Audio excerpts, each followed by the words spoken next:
Hello guys, welcome back to the channel. Today is 29th of September 2016 and I'm just going to do a quick update with a couple of items that are happening in the Philippines. And this first one was published from Reuters, 26th of September. Philippines President Rodrigo Duterte wants to open alliances with Russia and China. Duterte said Monday he would visit Russia and China this year to chart an independent foreign policy and open alliances with two powers with historic rivalries with the United States. Duterte said the Philippines was at the point of no return in relations with former colonial ruler the United States. So he wanted to strengthen ties with others and pick two global powers that have been sparring with Washington on the international political stage. Last week he declared he would visit China, with which ties remain frosty over the South China Sea arbitration ruling won by the Philippines in July. He said Russian Prime Minister Dmitry Medvedev was expecting him in Moscow. China claims most of the South China Sea, through which more than $5 trillion of trade moves annually. Brunei, Malaysia and the Philippines, Taiwan and Vietnam have rival claims, and we've covered these claims in some previous videos that I've done. Now, I'll leave it there, but this is clearly showing that the Philippines are stepping away from the US ties, and that leads into this next article, which is the 29th of September, again from Reuters. Now, there's actually two types of stories out at the moment regarding this, and I actually saw a video out on YouTube as well claiming that there seems to be a bit of contradiction between what is the actual account on this story. So the title is Duterte declares upcoming Philippines-US war games the last one.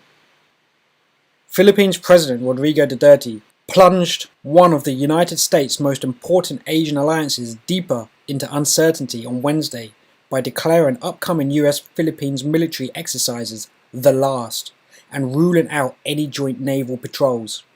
The firebrand Duterte pledged to honor his long-standing security treaty with the United States, but said China opposed joint marine drills in the Philippines starting next week, and there would be no more war games with Washington after that. Quote, "I am serving notice now to the Americans. This will be the last military exercise," end quote, Duterte said during the visit to Vietnam. Quote, "Jointly Philippines-US, the last one," end quote. And the other article was talking about he's playing both sides off against each other, i.e. the Western superpower via America and then the China and Russia element.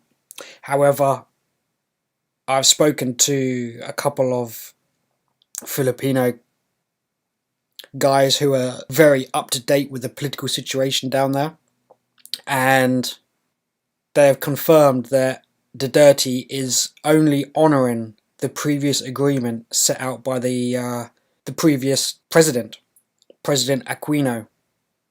So as soon as that treaty deal is finalised and finished, Duterte will not be introducing any more joint military exercises. And via the other news outlet, they were talking about how this is a preparation for a US-Philippines attack of China by practicing military drills on Palawan. So basically, guys, that's a load of rubbish, and this really is the last drill, and Duterte will be standing strong and quite likely kicking the United States out of the Philippines as soon as he can get all the legal unwindings unbound. And he's obviously going to be joining forces and allegiances with China and Russia, who are clearly going to be the new dominant powers, especially when all the new financial banking systems are introduced via those two players.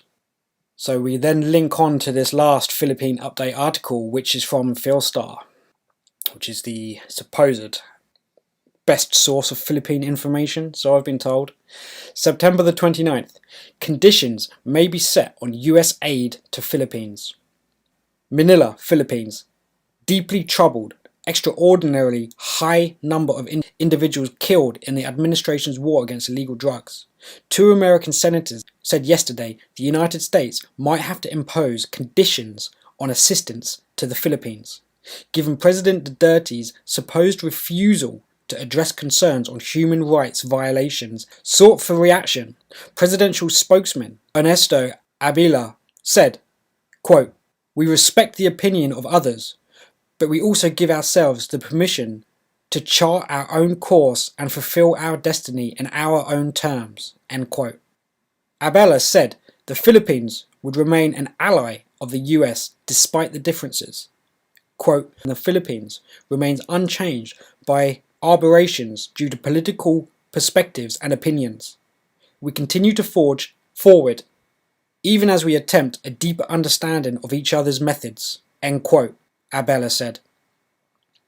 Senator Patrick Leahy, who wrote the Leahy Law to ensure that the US would not be complicit in human rights violations committed by forces that might receive US assistance, said he asked the State Department to discuss the matter with them and help their deliberations on current assistance for the Philippines, as well as, quote, "on discussions we will make for operations in fiscal year 2017, end quote.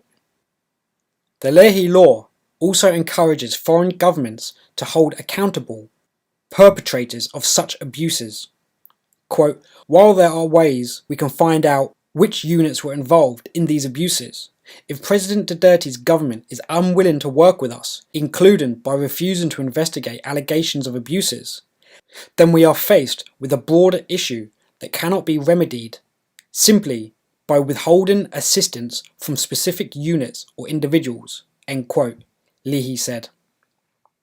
As the Leahy Law should also be used to push the reform and accountability and to address systemic challenges, Leahy said it might be necessary to consider further conditions on assistance to the Duterte government to ensure that, quote, "US taxpayers' funds are properly spent and until that government demonstrates a commitment to the rule of law," end quote. Senator Benjamin Cardin said he too was, quote, "greatly concerned that unless we are able to see a more constructive approach," end quote, "on these issues from the Duterte government, quote, we may need to consider taking these steps," end quote. Cardin is a ranking member of the US Senate Foreign Relations Committee, while Leahy was chairman or ranking member for more than 25 years of the Appropriations Subcommittee funding US foreign assistance programs. Guys, I'm just going to stop there for a moment. This channel does offer a free service, and a lot of you are benefiting, I believe, from a lot of the videos that I do produce and share with you. Now, there's a lot of time and effort that goes in behind the scenes to create such content, and believe it or not, it does actually drain a huge amount of computer resources to make videos, which currently my system cannot handle that well. So that is why I have added all these ads that come up across your screen, and I've also added the options for anybody that is able to donate a little bit extra via one of the sources in the description box. Now I've opened up a Patreon account where you can donate as little as $1 a month, which with a combined effect of a few hundred people will actually make quite a large difference to the infrastructure that I can build upon this channel by buying new software or new hardware like mics and better quality computers to deal with producing the content. Now you've got an option as Patreon. You have another option for one-off donations which can go through the PayPal. Both are under the name Silver the Antidote in the description bar below. And I've now introduced a third option, which will be donations via the Bitcoin. If you'd like to share anything with this channel, it will be very much appreciated, and it will help buy the things that I need to buy to make this channel grow, because YouTube is actually censoring this channel bit by bit. I'm losing all sorts of revenues from all the videos that I upload because they're very controversial. So if you want to see this channel remain, I would really appreciate if you can just donate a very small amount, whether it be monthly or as a one-off, as and when you feel it's appropriate. Anyway guys, I'll leave it there and get back to the topic. So it looks like, guys, the people in the high office powers in the States, as per normal, will be sending out sanctions to the Philippine government. And I can guarantee the Duterte response to that is going to be, fuck your sanctions. I don't want your blood drug money anyway. And with that, the US will be kicked out of the Philippines. You can see it all happening and unfolding in front of us. And this is a major implication for the States. So watch this unfold. Thanks for watching. See you in the next one.